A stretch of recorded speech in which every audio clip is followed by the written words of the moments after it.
17वीं लोकसभा ने 5 वर्ष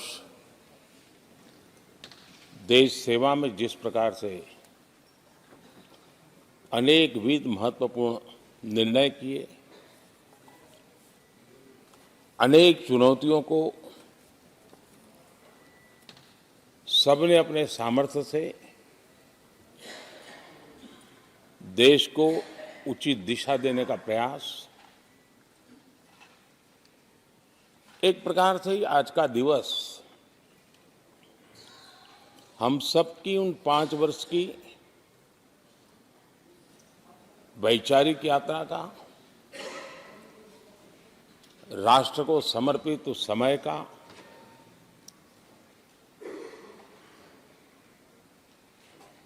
देश को फिर से एक बार अपने संकल्पों को राष्ट्र के चरणों में समर्पित करना यह अवसर है।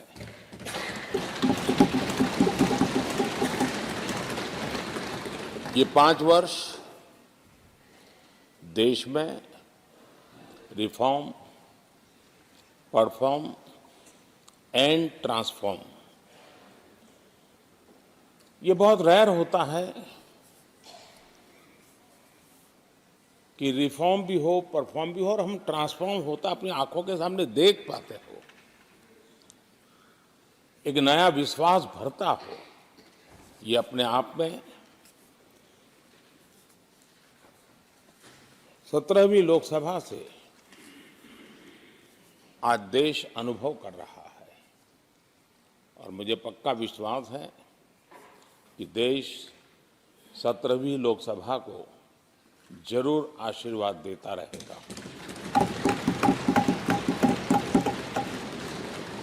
इन सारी प्रक्रियाओं में सदन के सभी माननीय सदस्यों का बहुत महत्वपूर्ण रोल रहा है, महत्वपूर्ण भूमिका रही है और ये समय है कि मैं सभी माननीय सांसदों का इस गृह के नेता के नाते भी और आप सबके एक साथी के नाते भी आप सबका अभिनंदन करता हूं।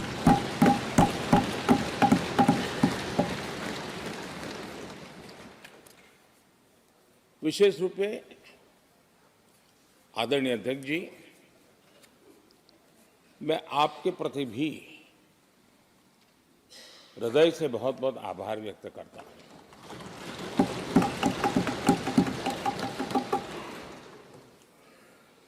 पांचों वर्ष कभी कभी सुमित्रा जी मुक्त हास्य करती थी, लेकिन आप हर पल आपका चेहरा मुस्कान से भरा रहता था। जहां कुछ भी हो जाए लेकिन कभी भी उस मुस्कान में कोई कमी नहीं आई।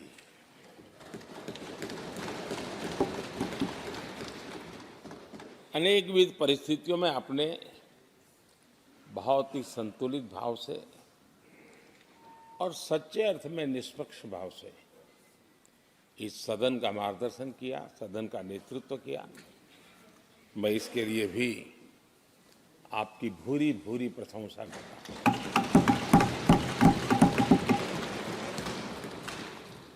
आक्रोश के पल भी आए, आरोप के भी पल आए, लेकिन आपने पूरे धैर्य के साथ इन सभी स्थितियों को संभालते हुए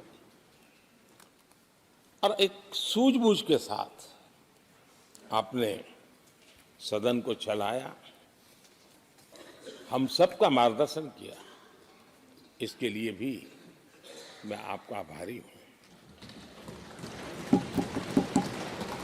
आदरणीय सभापति जी, इस 5 वर्ष में इस सदी का सबसे बड़ा संकट पूरी मानव जात ने झेला।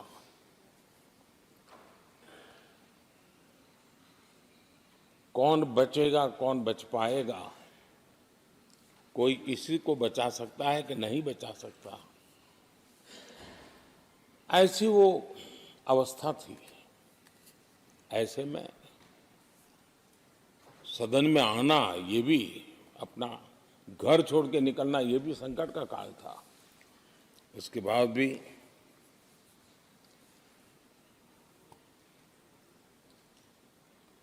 जो भी नई व्यवस्थाएं करनी पड़ी, आपने उसको किया। देश के काम को रुकने नहीं दिया। सदन की गरिमा भी बनी रहे और देश के आवश्यक कामों को जो गति देनी चाहिए, वो गति भी बनी रहे। और उस काम में सदन की जो भूमिका है, वो रत्ती भर भी पीछे न रहे। इसको आपने बड़ी कुशलता के साथ संभाला और दुनिया के लिए एक उदाहरण के रूप में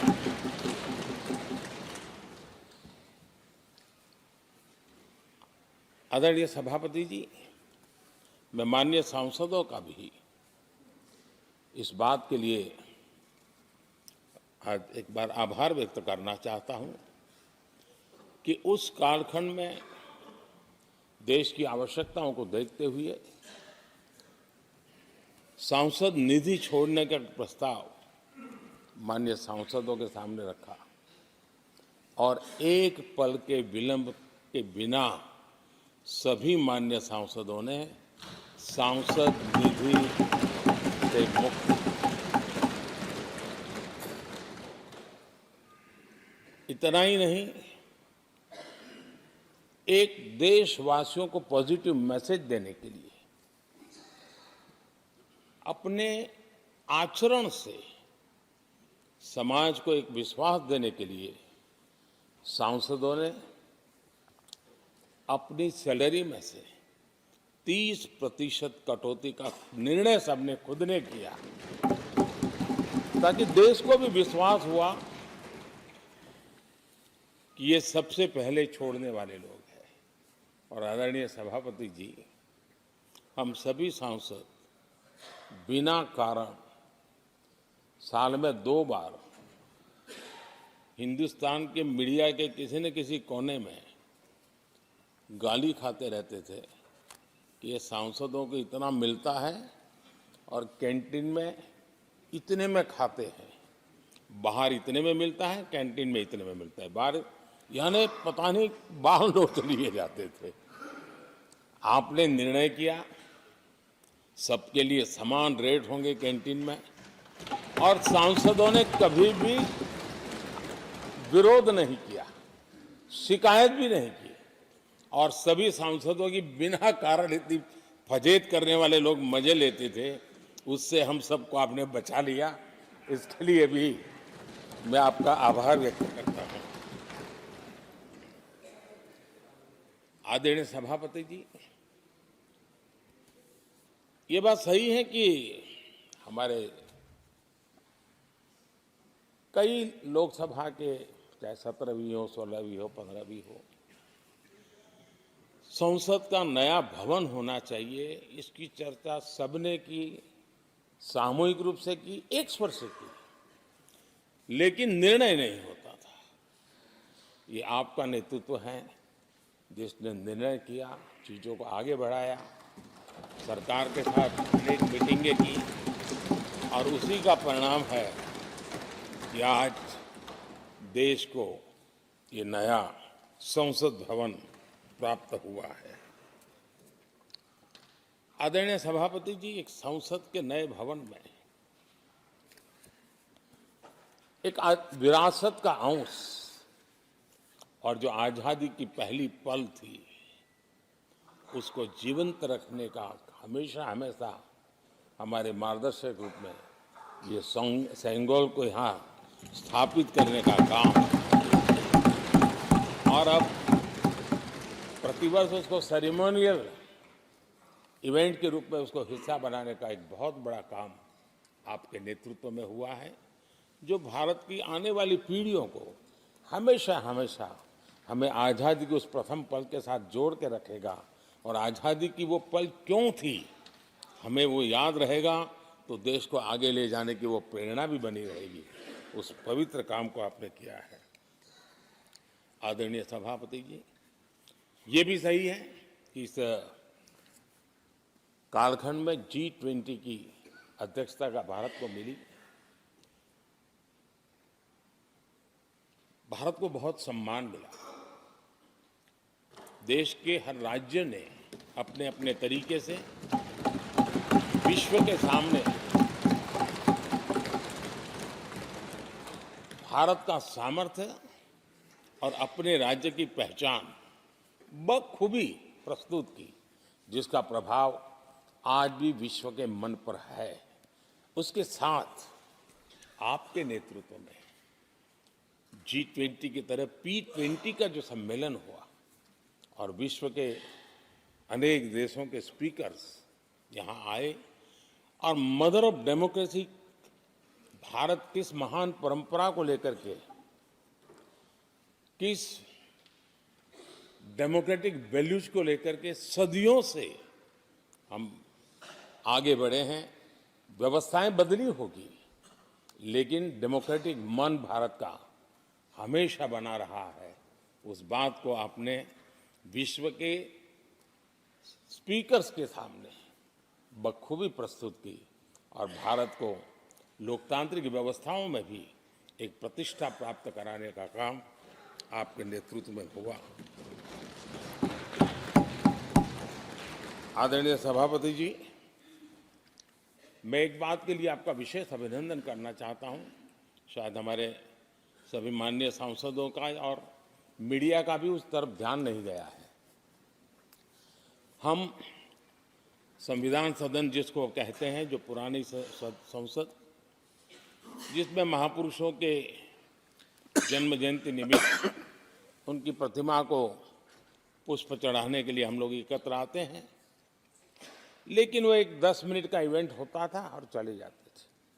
आपने देश भर में इन महापुरुषों के लिए वक्तृत्व स्पर्धा, निबंध स्पर्धा का एक अभियान चलाया।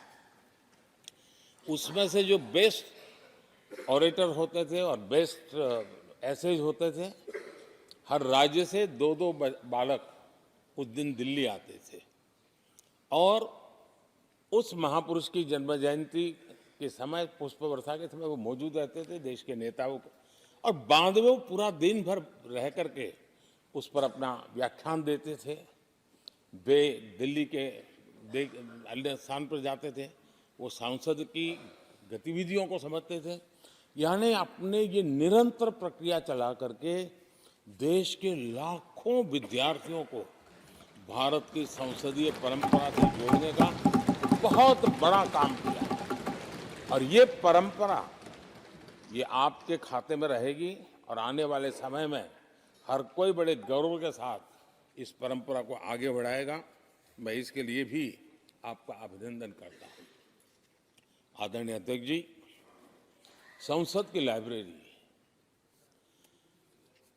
जिसको उपयोग करना चाहिए वो कितना कर पाते थे वो तो मैं नहीं कह सकता हूं, लेकिन आपने उसके दरवाजे सामान्य व्यक्ति के लिए खोल दिए।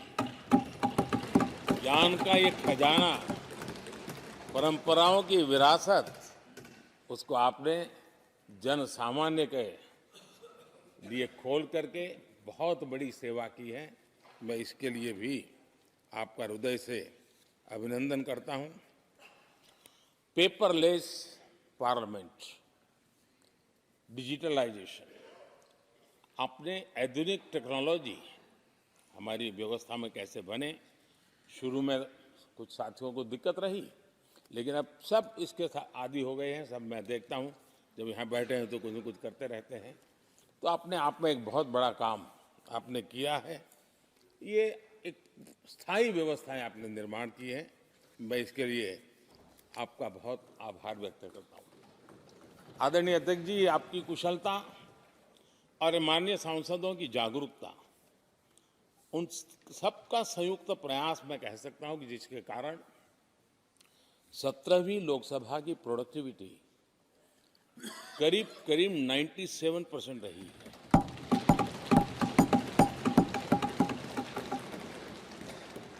97% प्रोडक्टिविटी अपने आप में प्रसन्नता का विषय है, लेकिन मुझे विश्वास है कि आज जब 17वीं लोकसभा की हम समाप्ति की तरफ बढ़ रहे हैं, तब एक संकल्प लेकर के 18वीं लोकसभा प्रारंभ होगी कि हम हमेशा 100% से ज़्यादा प्रोडक्टिव वाली हमारी कार्यवाही करेंगे, और उसमें भी 7 सत्र 100% से भी ज़्यादा प्रोडक्टिविटी वाले रहे। ये भी, और मैंने देखा आपने रात रात बैठ करके भी हर सांसदों के मन की बात को आपने सरकार के ध्यान में लाने का भरपूर प्रयास किया। मैं इन सफलता के लिए सभी माननीय सांसदों का और सभी फ्लोर लीडर्स का भी हृदय से आभार और अभिनंदन व्यक्त करता हूं। पहले सत्र में, 17वीं लोकसभा के पहले सत्र में दोनों सदन ने 30 विधेयक पारित किए थे। ये अपने आप में रिकॉर्ड है।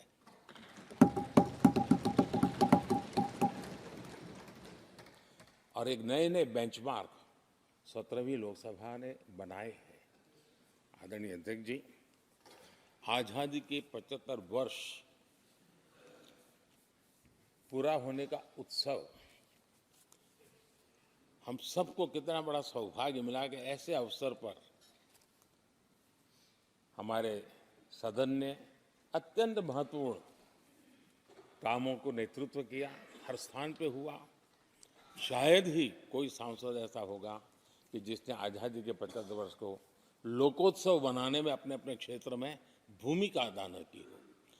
यानी सचमुच में आज़ादी के 75 वर्ष को देश ने जी भर करके उत्सव से बनाया, और उसमें हमारे माननीय सांसदों की और इस सदन की बहुत बड़ी भूमिका रही है। हमारे संविधान लागू होने के 75 वर्ष, ये भी अवसर इसी समय इसी सदन को मिला है, इसी सभी माननीय सांसदों को मिला है। और संविधान की जो भी जिम्मेवारियां, उसकी शुरुआत यहाँ से होती है, और उनके साथ ये जुड़ना, ये अपने आप में बहुत बड़ी प्रेरक है। आदरणीय अध्यक्ष जी, इस कार्यकाल में बहुत ही रिफॉर्म्स हुए हैं और गेम चेंजर है। 21वीं सदी के भारत की मजबूत नींव उन सारी बातों में नजर आती है। एक बड़े बदलाव की तरफ तेज गति से देश आगे बढ़ा है,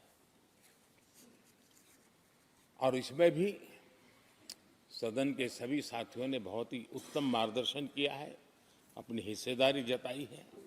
और देश, हम संतोष से कह सकते हैं कि हमारी अनेक पीढ़ियां जिन बातों का इंतजार करती थी, ऐसी बहुत से काम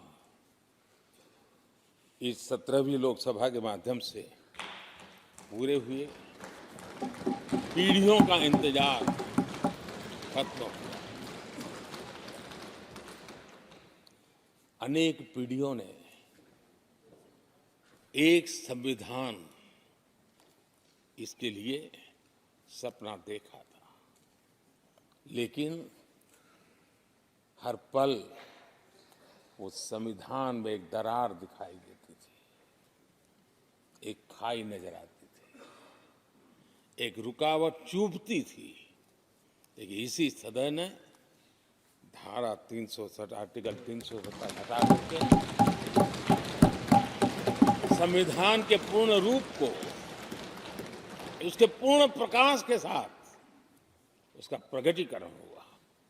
और मैं मानता हूं, जब संविधान के 75 वर्ष हुए हैं, जिन जिन महापुरुषों ने संविधान को बनाया है, उनकी आत्मा जहां भी होगी, जरूर हमें आशीर्वाद देते होंगे, ये काम हमने पूरा किया।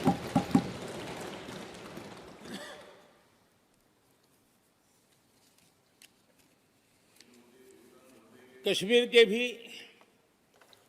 जम्मू कश्मीर के लोगों को सामाजिक न्याय से वंचित रखा गया था।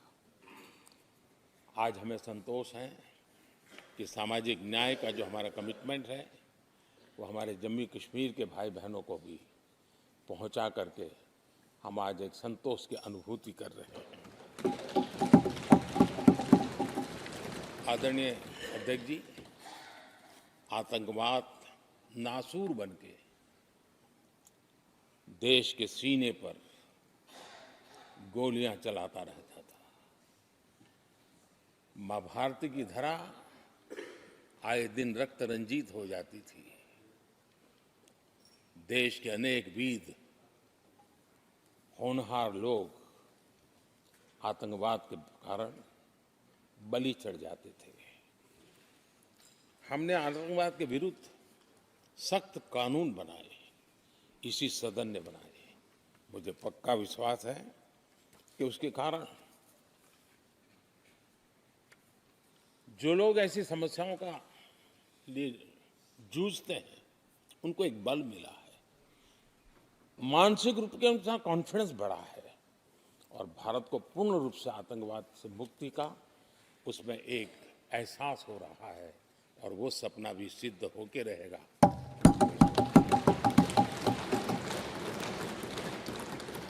हम 75 साल तक अंग्रेजों की दी हुई दंड संहिता में जीते रहे। हम गर्व से कहेंगे, देश को, नई पीढ़ी को कहेंगे, आप अपने पोते पोती को कह सकेंगे गर्व से कि देश 75 साल भले दंड संहिता में जिया, लेकिन अब आने वाली पीढ़ी न्याय संहिता में जिएगी। और यही सच्चा लोकतंत्र है। आदरणीय अध्यक्ष जी, मैं आपका एक बात के लिए और अभिनंदन करना चाहूंगा कि नया सदन, इसकी भव्यता वगैरह तो है ही, लेकिन उसका प्रारंभ एक ऐसे काम से हुआ है जो भारत की मूलभूत मान्यताओं को बल देता है, और वो नारी शक्ति वंदन अधिनियम।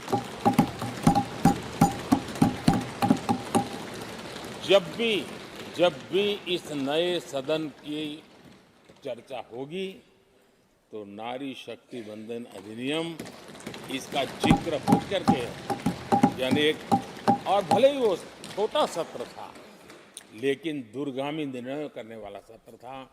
इस नए सदन की पवित्रता का एहसास उसी पल शुरू हो गया था, जो हम लोगों को एक नई शक्ति देने वाला है। और उसी का परिणाम है कि आने वाले समय में जब बहुत बड़ी मात्रा में यहाँ हमारी माताएं बहनें बैठी होगी, देश गौरव की अनुभूति होगा।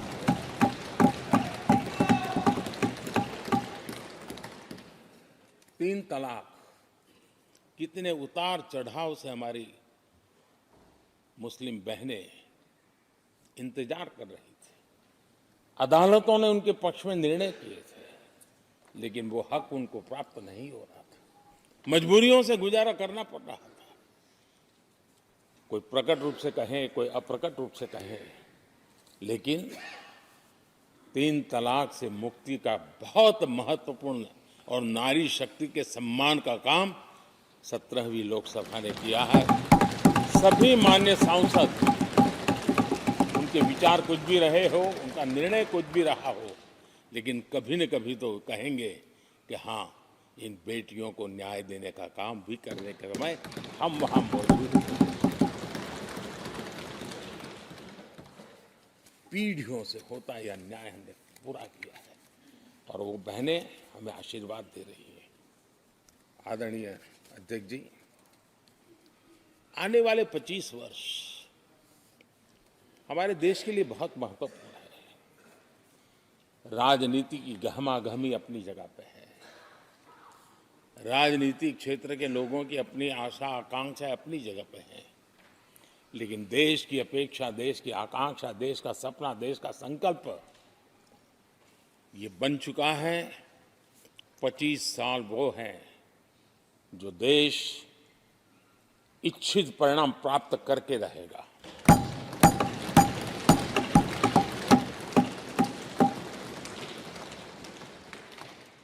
उन्नीस 1930 में जब महात्मा गांधी जी ने दांडी की यात्रा की थी, नमक का सत्याग्रह था, घोषणा होने के पहले लोगों को सामर्थ्य नजर नहीं आया था। चाहे स्वदेशी आंदोलन हो, चाहे सत्याग्रह की परंपरा हो, चाहे नमक का सत्याग्रह हो। उस समय तो घटनाएं छोटी लगती थी, लेकिन 1947 वो 25 साल का कालखंड, उसने देश के अंदर वो जज्बा पैदा कर दिया था।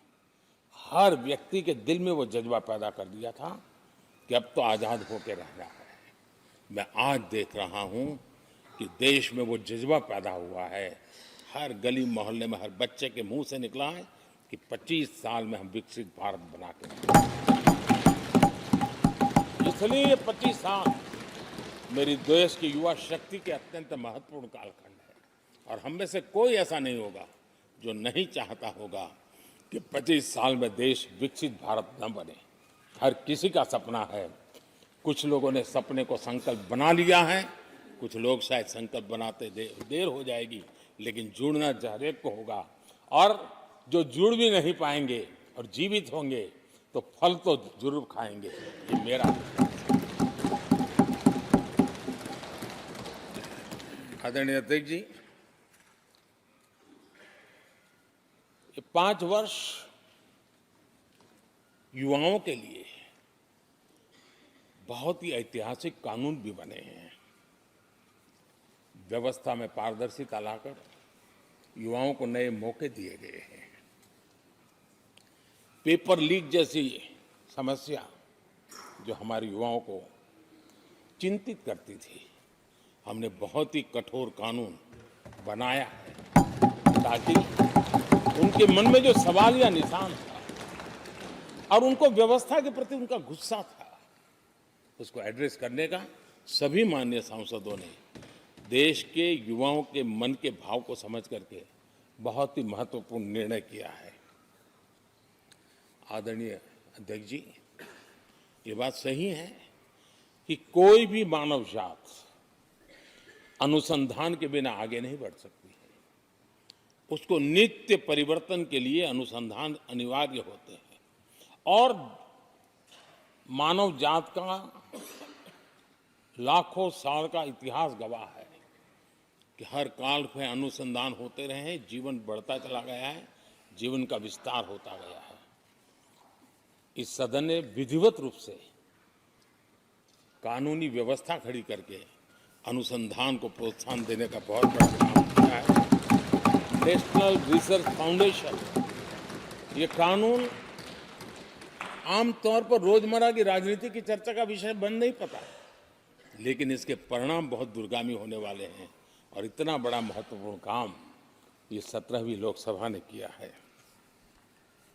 मुझे पक्का विश्वास है देश की युवा शक्ति में इस व्यवस्था के कारण दुनिया का रिसर्च और का एक हब हमारा देश बन सकता है। हमारे देश की युवा के टैलेंट ऐसी है, आज भी दुनिया की बहुत कंपनियां ऐसी हैं जिनके इनोवेशन के काम आज भी भारत में हो रहे हैं, लेकिन एक बहुत बड़ा हब बनेगा, यह मेरा पूरा विश्वास है। आदरणीय अध्यक्ष जी, 21वीं सदी में हमारी बेसिक नीड्स पूरी तरह बदल रही है। कल तक जिसका कोई मूल्य नहीं था, कोई ध्यान नहीं था, वो आने वाले में बहुत अमूल्य बन चुका है। जैसे डेटा, पूरी दुनिया में चर्चा है डेटा का सामर्थ्य क्या होता है। हमने डेटा प्रोटेक्शन बिल ला करके पूरी भावी पीढ़ी को सुरक्षित कर दिया है। पूरी भावी को एक नया शस्त्र हमने उसके हाथ में दिया है, जिसके आधार पर वो अपने भविष्य को बनाने के लिए इसका सही इस्तेमाल भी करेंगे। और digital personal data protection act, ये हमारी 21वीं सदी की पीढ़ी को और दुनिया के लोगों को भी भारत के इस एक्ट के प्रति रुचि बनी हुई है। दुनिया के देश उसका अध्ययन करते हैं, अपने अपना नई नई व्यवस्था अनुकूल करने के लिए प्रयास कर रहे हैं। और डाटा का उपयोग कैसे हो, उसकी भी उसमें गाइडलाइंस है। अनेक प्रकार से प्रोटेक्शन का पूरा प्रबंध करते हुए इसका सामर्थ्य कैसे आए, जिस डेटा को लोगों गोल्ड माइन कहते हैं, न्यू ऑयल कहते हैं, मैं समझता हूँ वो सामर्थ्य भारत को प्राप्त। और भारत इस शक्ति के इसलिए विशेष है क्योंकि विविधताओं से भरा हुआ देश है। हमारे पास जिस प्रकार की जानकारी और हमारे साथ जुड़े हुआ डेटा जो जनरेट होता है, सिर्फ हमारा रेलवे पैसेंजर्स का डेटा कोई देख ले दुनिया के लिए बहुत बड़ा संशोधन का विषय बन सकता है। उसकी ताकत को हमने पहचान करके इस कानूनी व्यवस्था को दिया है। आदरणीय अध्यक्ष जी, जल थल नभ, इस सदियों से इन क्षेत्रों की चर्चा चली है, लेकिन अब समुद्री शक्ति और स्पेस की शक्ति और साइबर की शक्ति, एक ऐसी त्रिविध शक्तियों का मुकाबला करने की आवश्यकता खड़ी हुई है।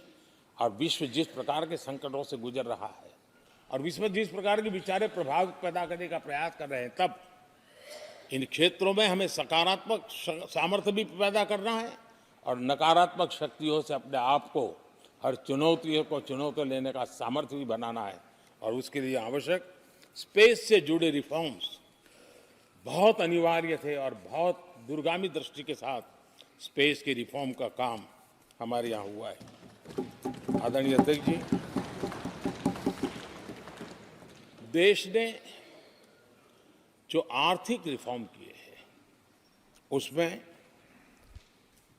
17वीं के लोकसभा के सभी माननीय सांसदों की बहुत बड़ी भूमिका रही है। बीते वर्षों में हजारों कंप्लायंसेस बेवजह हम जनता जनार्दन को ऐसी चीजों में उलझाए रखा। ये गवर्नेंस की एक ऐसी विकृत व्यवस्था विकसित हो गई, उसमें से मुक्ति दिलाने का बहुत बड़ा काम हमारे यहाँ हुआ है और इसके लिए भी ये सदन का मैं आभारी हूँ।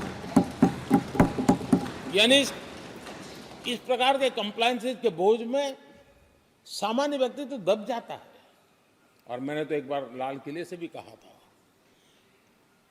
हम जब मिनिमम गवर्नमेंट मैक्सिमम गवर्नेंस कहते हैं, मैं दिल से मानता हूं कि लोगों की जिंदगी में से जितना जल्द सरकार निकल जाए उतना ही लोकतंत्र का सामर्थ्य बढ़े। रोजमर्रा की जिंदगी में हर डगर पे सरकार टांग क्यों अड़ाए? हाँ, जो अभाव में है उसके लिए सरकार हर पल मौजूद हो, लेकिन सरकार का प्रभाव उसकी जिंदगी को ही रुकावट बना दे, ऐसी लोकतंत्र नहीं हो सकता है।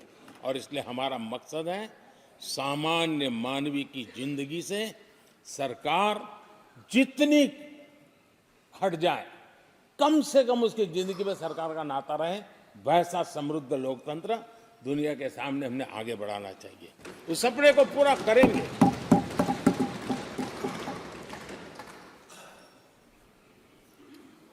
आदरणीय अध्यक्ष जी, companies act, limited liability partnership act, 60 से अधिक गैर जरूरी कानूनों को हमने हटाया है। ईज ऑफ डूइंग बिजनेस, इसके लिए ये बहुत बड़ी आवश्यकता थी, क्योंकि अब देश को आगे बढ़ना है तो बहुत सारी रुकावटों से बाहर आना पड़ेगा। हमारे कई कानून तो ऐसे थे, छोटी छोटे कारणों से जेल में भर दो बस। यहां तक कि फैक्ट्री है और उसके शौचालय को 6 महीने में एक बार अगर व्हाइट वॉश नहीं किया है तो उसके लिए जेल थी, वो कितनी बड़ी कंपनी का मालिक क्यों ना हो। अब ये जो एक प्रकार की जो अपने आप को बड़े लेफ्ट लिबरल कहते हैं, उन लोगों की आइडियोलॉजी और देश में ये तुमारशाही का जमाना, उन सारों से मुक्ति दिलाने का हमें भरोसा होना चाहिए भाई। वो करेगा। आज लोगों के घरों में लिफ्ट होती है, वो सोसाइटी फ्लैट वाले लोग अपनी लिफ्ट रिपेयर करते ही है जी, हर चीज कर लेते हैं। तो ये जो समाज पर, नागरिक पर भरोसा करने का काम, बहुत तेजी से बढ़ाने का काम 17वीं लोकसभा ने किया है। और इसके लिए जन विश्वास एक्ट, मैं समझता हूं 180 से ज्यादा प्रावधान डीक्रिमिनलाइज करने का काम किया है। जो मैं कहा छोटी छोटी बात में जेल में डाल देना, ये डीक्रिमिनलाइज करके हमने नागरिक को ताकत दी है। वो इसी सदन ने किया है, यही माननीय सांसदों ने किया है। कोर्ट की चक्कर से जिंदगी बचाने के लिए बहुत महत्वपूर्ण काम, कोर्ट के बाहर विवादों से मुक्ति, उस दिशा में एक महत्वपूर्ण काम, मध्यस्थता का कानून, उस दिशा में भी इसी माननीय सांसदों ने बहुत बड़ी भूमिका अदा की, जो हमेशा हाशिए पर था, किनारे पर थे, जिनको कोई पूछता नहीं था। सरकार होने का उनको एहसास हुआ है। हाँ, सरकार है, हम है। जब कोविड में मुफ्त इंजेक्शन मिलता था ना, उसको भरोसा होता था, चलिए जान बच गई, सरकार सरकार होना का उसको एहसास होता था। और यही तो सामान्य मानव की जिंदगी में बहुत आवश्यक होता है। वो असहायता न अनुभव, अब क्या होगा, ये स्थिति पैदा नहीं होनी चाहिए। ट्रांसजेंडर समुदाय अपमानित महसूस करता था, और जब बार बार वो अपमानित होता था तो उसके अंदर भी विकृतियों की संभावनाएं बढ़ती रहती थी, और ऐसे विषयों से सब लोग दूर भागते थे। 17वीं लोकसभा के सभी माननीय सांसदों ने ट्रांसजेंडर्स के प्रति भी संवेदना जताई, और उनके जीवन में भी बेहतरीन जिंदगी बने। और आज दुनिया के अंदर जब भारत ने ट्रांसजेंडर के लिए किए हुए काम है, जो निर्णय किए हैं, इसकी चर्चा है दुनिया को बड़ा। जब हम कहते हैं ना, हमारे यहाँ इवन हमारे माता बहनों के लिए प्रेगनेंसी के लिए 26 वीक की डिलीवरी के समय की छुट्टी, दुनिया के समृद्ध देशों को भी आश्चर्य होता है। अच्छा, यानी ये प्रोग्रेसिव निर्णय यहीं पर हुए हैं, इसी 17वीं लोकसभा में हुए हैं। हमने ट्रांसजेंडर को एक पहचान दी है। अब तक करीब 16-17 हजार ट्रांसजेंडर को उनका आइडेंटिटी कार्ड दिया गया है, ताकि उनके जीवन को, और मैंने देखा अब तो मुद्रा योजना से पैसे लेकर के छोटा मोटा वो बिजनेस करने लगी, वो कमाने लगी है। पद्मा अवार्ड हमने ट्रांसजेंडर को दिया है, एक सम्मान की जिंदगी जीने के लिए। सरकार से जुड़ी अनेक योजनाओं का लाभ जो अब तक उनको मिलता नहीं था, मिलना प्रारंभ हुआ है। वो सम्मानीय जिंदगी। आदरणीय अध्यक्ष जी, बहुत विकट काल में हमारा समय गया, क्योंकि 1.5-2 साल कोविड ने हमारे पर बहुत बड़ा दबाव डाला, लेकिन उसके बावजूद भी 17वीं लोकसभा देश के लिए बहुत उपकारक रही है, बहुत अच्छे काम किए हैं। लेकिन इस समय हमने कई साथियों को भी खो दिया है। हो सकता है अगर आज वो हमारे बीच होते तो आज इस विदाई समारोह में मौजूद होते, लेकिन बीच में ही कोविड के कारण हमें अपने बहुत होनहार साथियों को खोना पड़ा। उसका दुख हमेशा हमेशा हमारे रहेंगे। आदरणीय अध्यक्ष जी, 17वीं लोकसभा का अंतिम सत्र और अंतिम आवर ही समझ लीजिए है। लोकतंत्र और भारत की यात्रा अनंत है, अनेक, और ये देश किसी पर्पज के लिए है, उसका कोई लक्ष्य है, वो पूरी मानव जात के लिए। चाहे श्री अरविंदो ने देखा हो, चाहे स्वामी विवेकानंद जी ने देखा, लेकिन आज उन शब्दों में, उस विजन में सामर्थ्य था, वो हम आंखों के सामने देख पा रहे हैं। दुनिया जिस प्रकार से भारत के महात्म्य को स्वीकार कर रही है, भारत के सामर्थ्य को स्वीकारने लगी है, और उसको, उस यात्रा को हमें और शक्ति के साथ आगे बढ़ाना है। आदरणीय अध्यक्ष जी, चुनाव बहुत दूर नहीं है। कुछ लोगों को थोड़ी घबराहट रहती होगी, लेकिन ये लोकतंत्र का सहज आवश्यक पहलू है। हम सब उसको गर्व से स्वीकार करते हैं, और मुझे विश्वास है कि हमारे चुनाव भी देश की शान बढ़ाने वाले, लोकतंत्र की हमारी जो परंपरा है, पूरे विश्व को अचंभित करने वाले अवश्य रहेंगे, ये मेरा पक्का विश्वास है।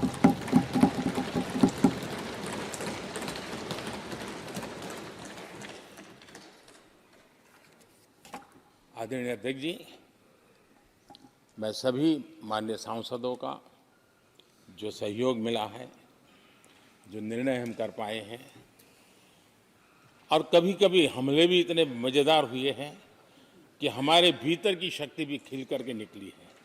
और मेरा तो परमात्मा की कृपा रही है कि मुझे जब चुनौती आती है तो ज़रा और आनंद आता है। हर चुनौती का हम सामना कर पाए हैं, बड़े आत्मविश्वास और विश्वास के साथ हम चले हैं। आज राम मंदिर को लेकर के इस सदन ने जो प्रस्ताव पारित किया है, वे देश की भावी पीढ़ी को इस देश के मूल्यों पर गर्व करने की संवैधानिक शक्ति देगा। ये सही है कि हर किसी में ये सामर्थ्य नहीं होता है कि ऐसी चीज़ों में तो कोई हिम्मत दिखाते हैं, कुछ लोग मैदान छोड़ के भाग जाते हैं, लेकिन फिर भी भविष्य के रिकॉर्ड को देखेंगे तो आज जो व्याख्यान वो हुए हैं, जो बातें रखी गई हैं, उसमें संवेदना भी है, संकल्प भी है, सहानुभूति भी है और सबका साथ सबका विकास के मंत्र को आगे बढ़ाने का उसमें तत्व भी है। यह देश बुरे दिन कितने ही क्यों न गए हो, हम भावी पीढ़ी के लिए कुछ न कुछ अच्छा करते रहेंगे। ये सदन हमें वो प्रेरणा देता रहेगा और हम सामूहिक संकल्प से, सामूहिक शक्ति से उत्तम परिणाम भारत की नौजवान पीढ़ी की आशा आकांक्षा के अनुसार करते रहेंगे। इसी विश्वास के साथ फिर एक बार आपका आभार प्रकट करता हूँ, सभी माननीय सांसदों का आभार प्रकट करता हूँ। बहुत बहुत धन्यवाद।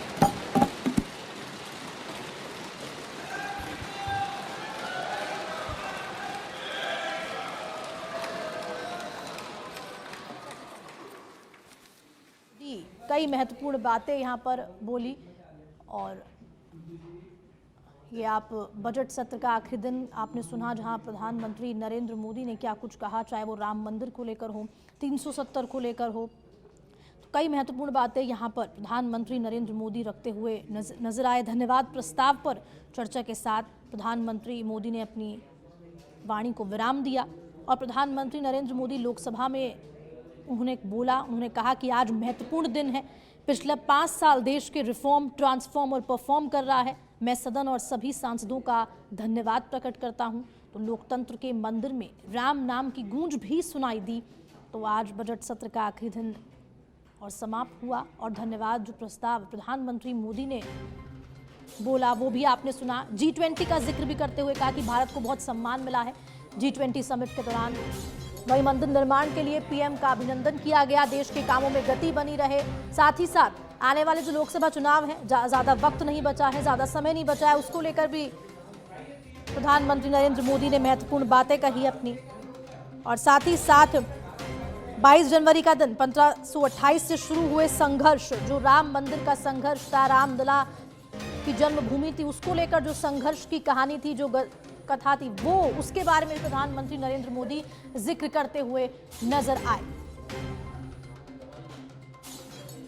और साथ ही साथ अनुच्छेद 370 से संविधान की दरार खत्म हुई। तो आर्टिकल 370 को लेकर भी प्रधानमंत्री नरेंद्र मोदी ने महत्वपूर्ण बात कही। आतंकवाद नासूर बन गया था। तो कई ऐसे मुद्दे हैं, कई ऐसी बातें हैं जिन पर प्रधानमंत्री नरेंद्र मोदी ने जोर डाला। पेपर लीक पर कठोर कानून बनाया गया। पीढ़ियों का इंतजार 17वीं लोकसभा में खत्म हुआ है। हालांकि देखिए, कोविड का जो कोरोना काल का जिक्र था वो भी प्रधानमंत्री नरेंद्र मोदी ने यहाँ पर किया कि 2020-21 जब कोरोना काल था तो देश जूझ रहा था, पूरी दुनिया जूझ रही थी, लेकिन जिस तरह से देश ने